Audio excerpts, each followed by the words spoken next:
It is Man Up. We are talking about men and alcohol addiction. I'm hanging out with Nick Kangede, who's a mentor, and he's an overcomer. He overcame smoking and alcohol addiction. We also have Paul Nogo, who is a drug addiction expert from Genesis Sober Community. I'm inviting your questions and your comments via SMS on 20316. This one is from Moses. Moses, you say, I've been raised up by my grandparents, and my grandfather is now the superstar of alcoholism. Till today, none of his children can go home for more than a week. 2 days ako sawa, cause utampatia kakitu. But after that, you won't accommodate his violence. Mimi nikienda wanaenda asubuhi, by jioni I am back. I only pray for God to deliver him. In fact, he was a chief at Hilton, but my church told he was a chef rather at Hilton, but my church told me he was fired since he could drink and failed to show up for work. That is just a sad story. I have another one here that says, I have an uncle who's an alcoholic. He's now in his 70s with no family. We have to support him fully. That is, if you don't take food to him, he will starve. He's very shy and only gets courage to speak when drunk. I once bought him clothes to wear to my grandma's burial, and by evening they had been converted into a few bottles. Oh my goodness, I can't begin to imagine that. There's a comment here that I want you to respond to, Paul. A comment from Liz. Liz is saying, unfortunately, some wives are pushing their husbands and children if they are busy for them because they are looking for attention. Walevi are very generous. Juwezi kosa kanywaji around them, so one feels appreciated. Thus, identity with Walevi is better. Is that a truth? Is it true? We normally say that addiction is a family disease. That everybody in the family, especially the wives and the children, the effects of alcoholism on them is very devastating. And as these people continue to go through the embarrassment, the chaotic environments, the dishonesty, people, of course, will change in their attitudes, in their perceptions of this person. As that happens, there is going to be development of resentments, and the alcoholic somehow feels rejected, and his drinking will not get any better. It gets worse. Sometimes we believe that if we make people feel bad, they will stop. But the reverse happens. They drink more. Okay. Because our behavior as a family makes people feel small. It steals their self-esteem.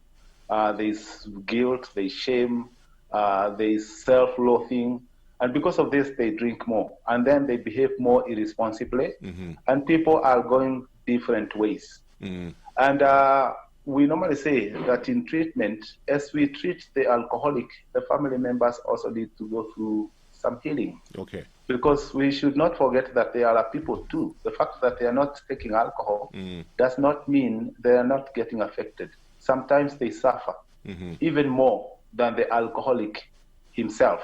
So the behavior of the family tends to push people deeper into the addiction because, for one, they are not counselors. And again, they are people, they've been hurt, and they are going to be reacting to what the alcoholic is doing.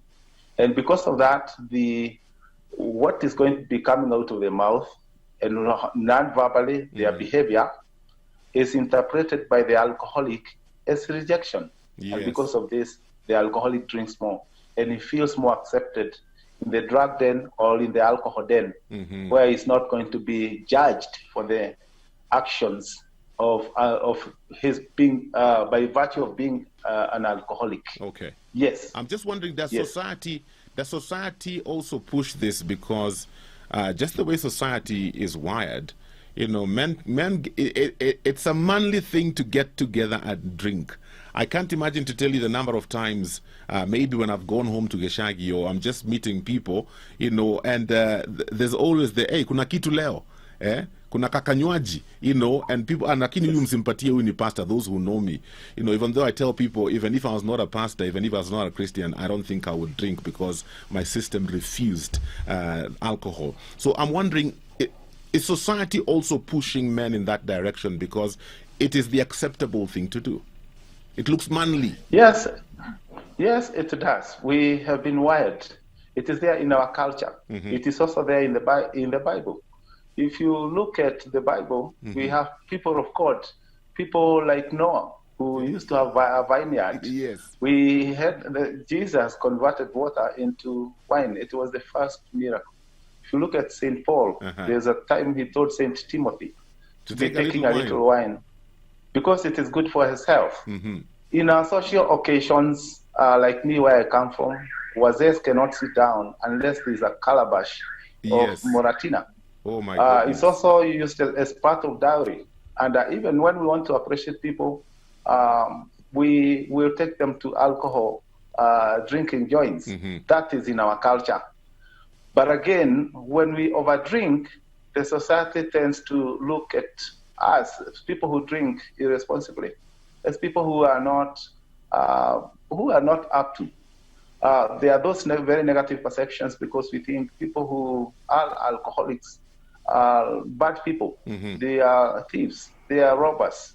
They are rapists. They are all the bad stuff. And because of this, alcoholics tend to drink even more. So we are looking at a person whose self-esteem has been shattered. The life skills, abstract life skills like decision-making, goal-setting, self-esteem, stress management, anger management have been stolen by alcohol and drugs. And we do not understand that they are also hooked to something that they are trying to unhook themselves, and they are not able to do that. Somehow we think they are doing what they do because they like it, which is not actually the truth. Okay. At the depth of every alcoholic, there is that screaming need. They want to get out, but they are not able to do that. Because once again, they are hooked. They are addicted. Because we say addiction, especially alcohol addiction, is a mental illness.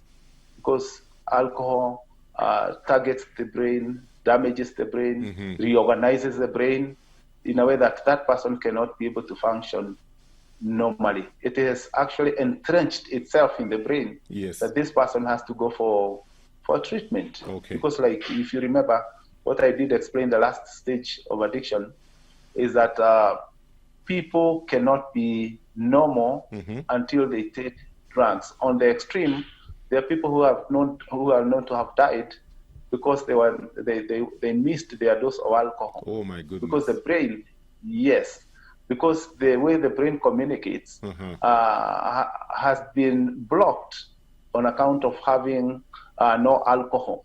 And therefore, people have to keep on drinking so that they can be stable. They have to keep on drinking to keep away the hallucinations and to avoid the fits, the alcoholic fits.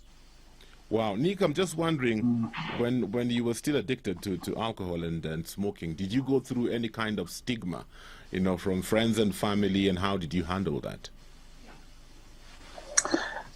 Yes. So from among my immediate family members, yes, there was that separation because they knew that once I started, I could not stop taking it.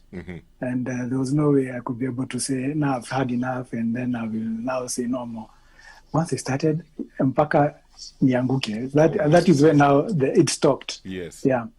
So because of that, you'd see people saying, having discussions on the side and not involving me because they know they don't want me to be part of it because it will lead me to, to that particular unfortunate situation. Yeah. So many times I was left out of many discussions. However,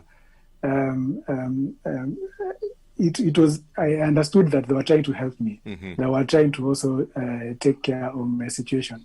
But of course, there are those ones who are looking for you because alcohol loves good company. And there's no better friend than someone who you are in a bar with and drinking with and cracking all the jokes that you can and having it over. So there are also those guys who will call you and even send for you a cab wherever you are so that you can go and join them. Yeah. Join them. I'm just wondering, did this have any kind of emotional toll on you? Knowing that people are talking about you and stuff like that. And also just referring to what Paul had said earlier, that you want to get out, but you can't find the door to get out. So did that have any kind of emotional toll on you? Yes, it did. And where you feel that people are making decisions and you're not being considered as part of that decision-making system, you'll find that they will do whatever they want to do, and you're just informed of what has what has taken place and what has happened, because they know your thinking process was not, was not proper. Yeah. And actually, the fallback for me was to go back and have another one. Yeah. So that now I can level out my emotions and now speak and say whatever was in my heart or whatever was in my mind. And that was one way of actually making me be able to open up and say exactly what was going on within me. So naturally, I'm a reserved person. So when I take this, of course, now it allows me to be open and just spew out whatever that will come out. Wow. Yeah, from my mind. Yeah. Okay. Shortly, we'll talk about, I find that people are beginning to drink very early in this generation. It's so fashionable. In fact, we have a lot more women drinking today than before. It's just yesterday. Yesterday I was somewhere trying to find some parking. My wife was going to the shop there. And this lady approaches my window, and I'm wondering, okay, what does she want? And the moment she begins to speak, she is as high as a kite, my friend. What she's saying, it doesn't make sense. I mean, when you look at her from face value, very beautiful, very decent lady, nicely dressed, and you're thinking, what is this she has taken? Because I can't smell alcohol on her, but she is so high, what she is talking about makes no sense. She begins to stop cars, you telling people, you park here, you what? And I'm thinking, what is happening to this generation? So we'll talk a bit about that, why this generation is getting into drug and alcohol abuse very early, and what can we do to be able to help them. If you have any questions for us today, 20316 is the SMS line, and the WhatsApp number is 0786 316 316. It is Man Up. We are talking about men and alcohol addiction, hanging out with Nick Kangede. Nick Kangede is a mentor and an overcomer, overcame smoking and alcohol addiction. We also have Paul Ndungu, a drug addiction expert from Genesis Sober Community. So, gentlemen, back to the question I had before in regards to the younger generation today. It seems so fashionable and so the in thing to do. A lot of them are getting into alcohol and drug addiction very, very early. Why is this the case, and what can we do to help them, especially our young men? Because the boy child is in a crisis. Paul? Very true. Yes. Okay. Yeah. Go on, Nick. I think you had something to say. Yeah. Yeah, I'm saying it's very true. And I realize this thing all starts from home. It starts from home because the reason why a young person will go to drink is because he's finding a lot of acceptance within the circles that he's going to. He's encouraged and he's being given moral support, even from his group or his surrounding that is there. And they take whatever he says and, they bounce it back, back and forth with him. And he's encouraged. He feels encouraged to hang around those guys. But while at home, or even in the home environment, there is this military type of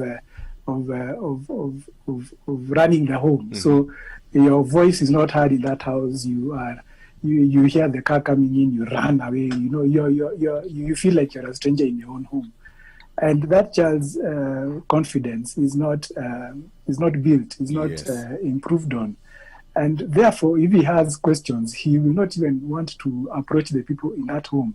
He will go and look for answers out there.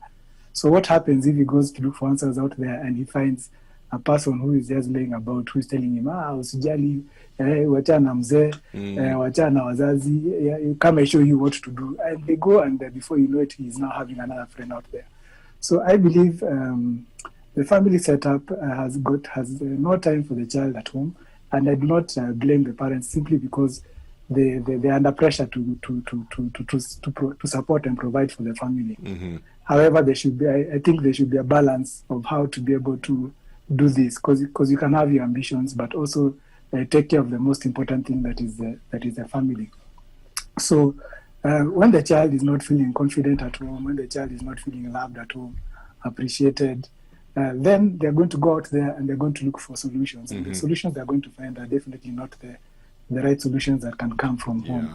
So I think that's why the generation has been affected, and social media has just enhanced it.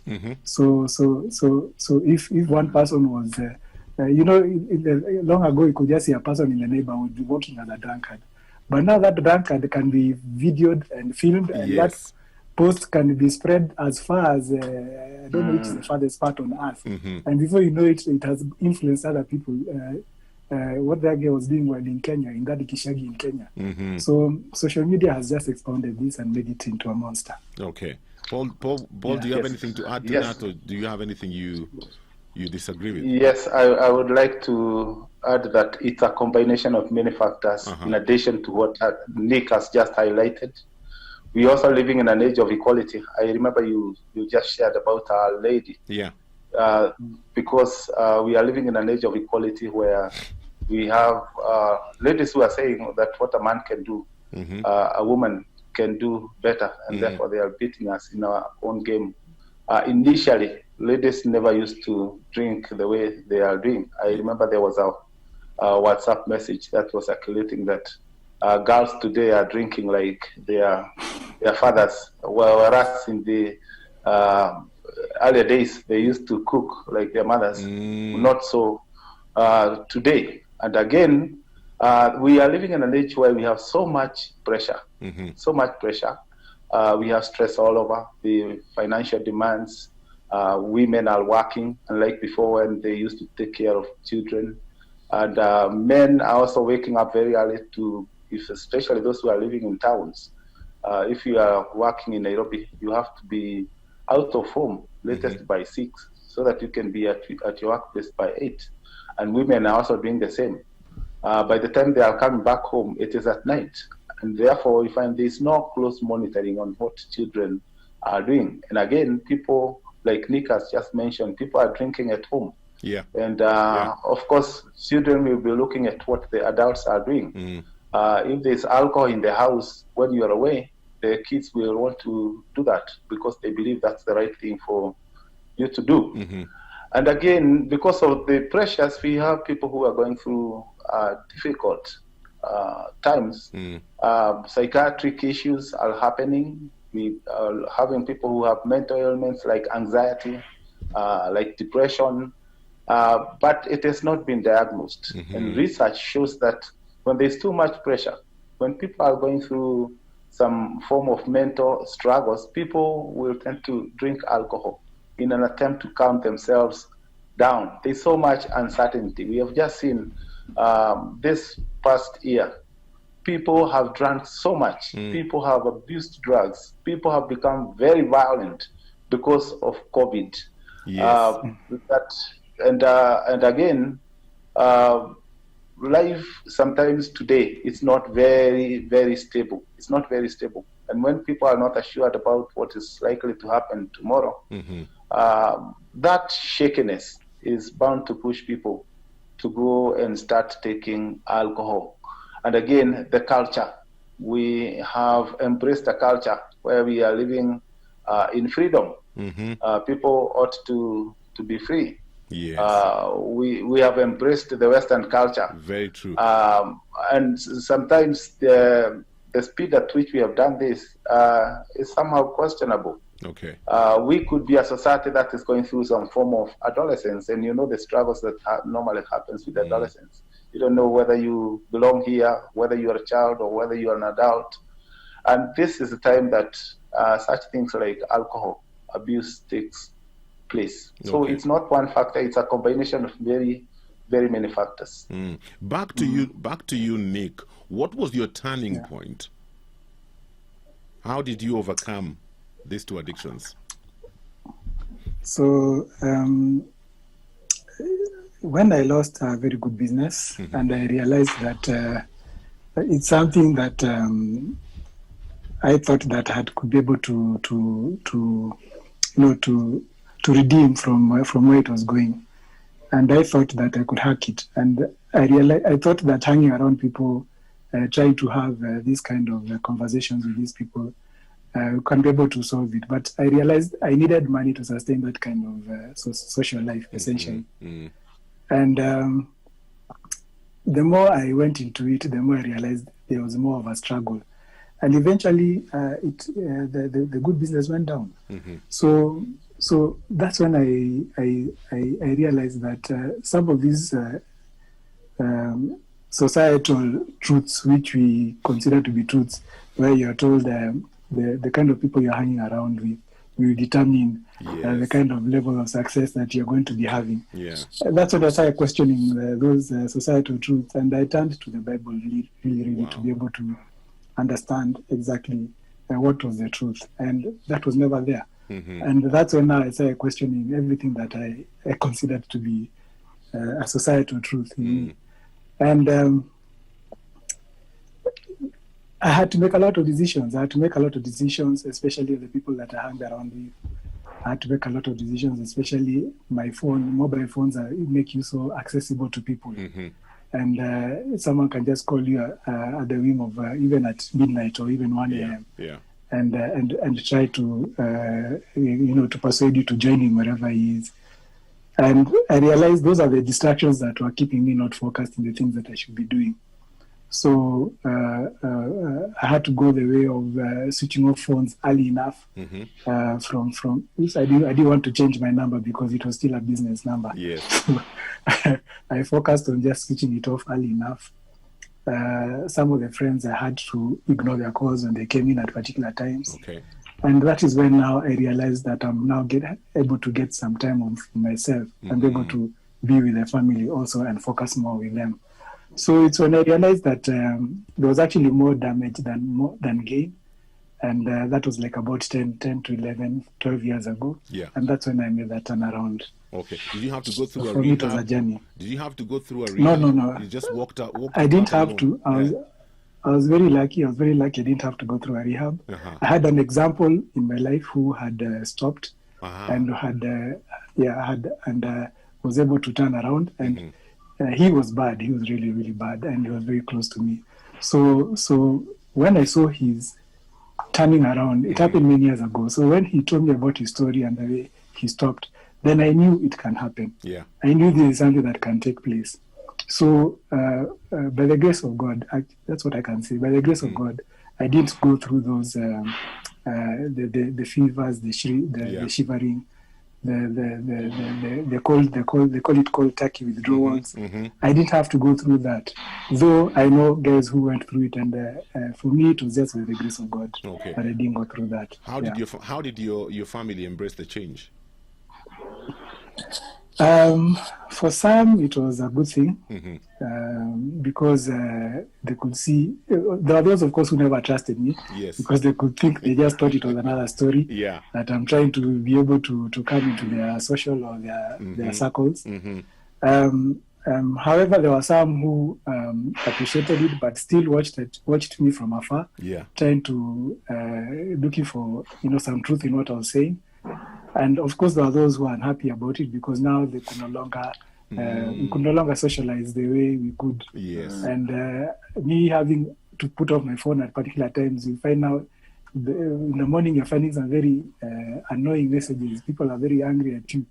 So they even disconnect you and block your number simply because you have kept your distance from them. Okay. So it was mixed. It was really mixed. So for me, I had to encourage myself that it was the right thing, and I had to keep the focus. Okay.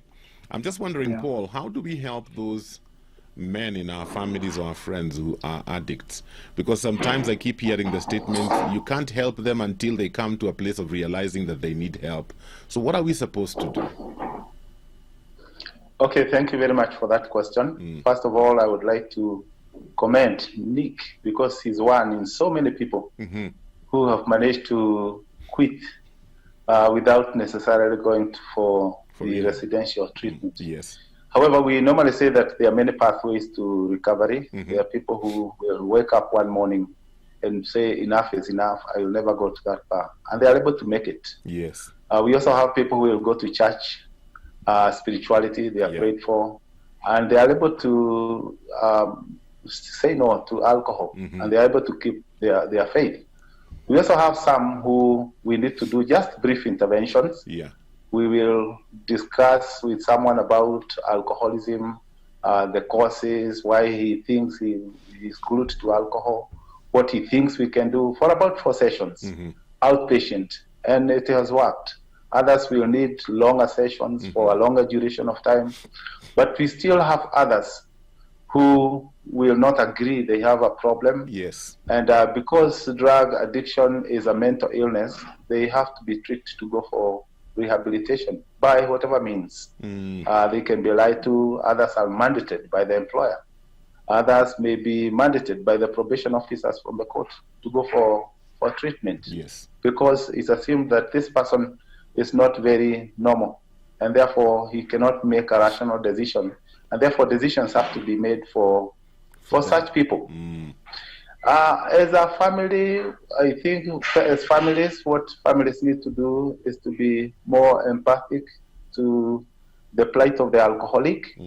Possibly instead of advising them, because we are very quick to advise. Yes. Sometimes we preach to people, we advise people, we threaten them, we flatter them, we try to bribe them, we try all manner of things.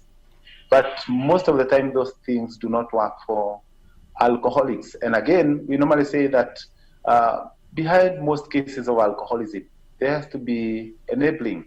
And the enabler can be a person in the family, it can be the whole family itself, or it can be the society.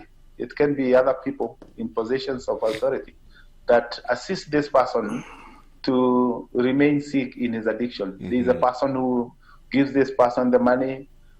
We have people who will know how to manipulate each one part of the member of the family. And that's how they survive. So we say the first thing that the family needs to do, all enabling must stop. Then the family needs to have a meeting together. They need to speak with one voice, that whatever is coming from this person is the same thing that is coming from the other person. If it is the parents, if it is the siblings, everybody, the message that goes to the alcoholic needs to be one. And again, they need to stop stigmatizing this person. They need to be able to listen to this person, because when this person is taken for treatment, most of the time, what the therapist will do is to listen to this person, to be able to accept, because sometimes in the families we accept people conditionally, that we only accept you as a member of our family if you are going to behave well. So if he behaves otherwise, then we behave in ways that make people feel they are not a part of us. We reject them, and by rejecting them, we push them away. So the first key step is to help this person to come closer to us as a family, so that he can feel the warmth of the family, feel that he has a place to hide, and be listened to. So that we can, instead of telling him what he needs to do, we listen more.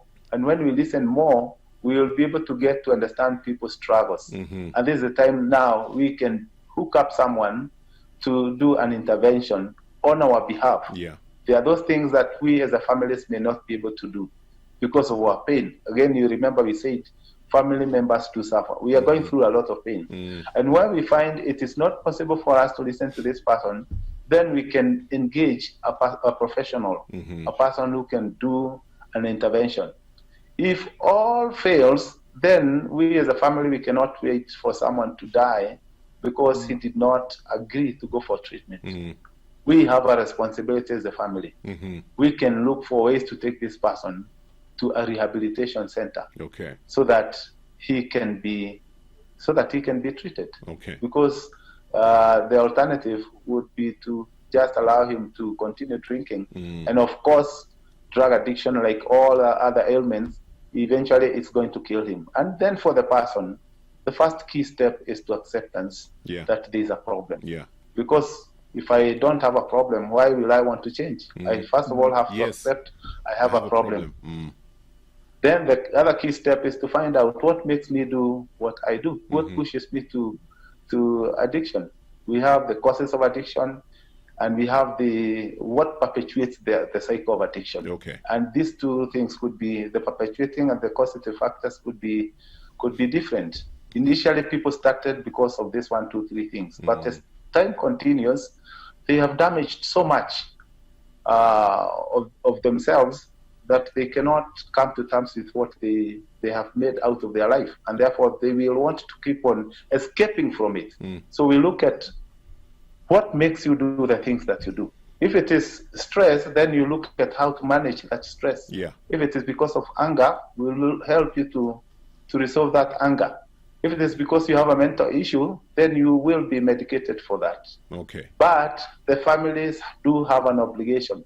Do whatever it takes to ensure that this person is hooked to care if you are not able to help them. Wow.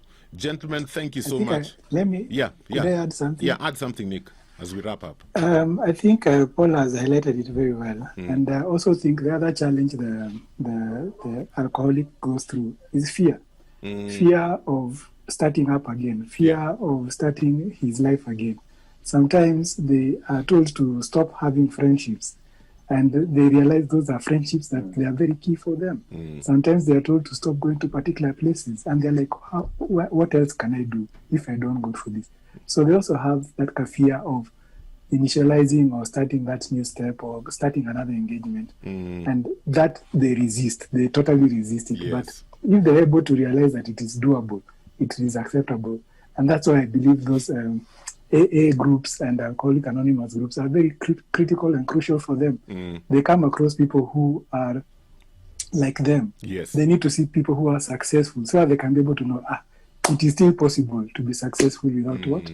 That can drink, without that can stimulant. So that fear also holds them back from starting off again. Wow, gentlemen. Yeah. So if you can allow me just a second, I think I would want to add 30 something. seconds. Yeah. Yes. I know we have meetings here in Nairobi, support group for meetings, where alcoholics do meet and discuss about their pain, and then they also get to experience people who are out of addiction to alcohol, and that gives them hope. We have meetings. Those who are in Nairobi, we have meetings every day. Sometimes 2 meetings each day of the week. And we have such one meeting at All Saints Cathedral at lunch hour, Monday 12:30 to 1:30, and Fridays, All Saints Cathedral. Okay. Then we have the Basilica on Tuesdays, 6:30 to 7:30. On Wednesday, we have Consolata over lunch hour, St. Paul's Church, which is right opposite St. Andrew, also on Thursdays. So people can go into those meetings, and they can get support from there. Great. Asanteni sana, gentlemen. One message here says the session we are having today is important because alcohol and drug is a pandemic on its own. I'm a recovering addict. I affirm Mr. Paul for instilling hope in me.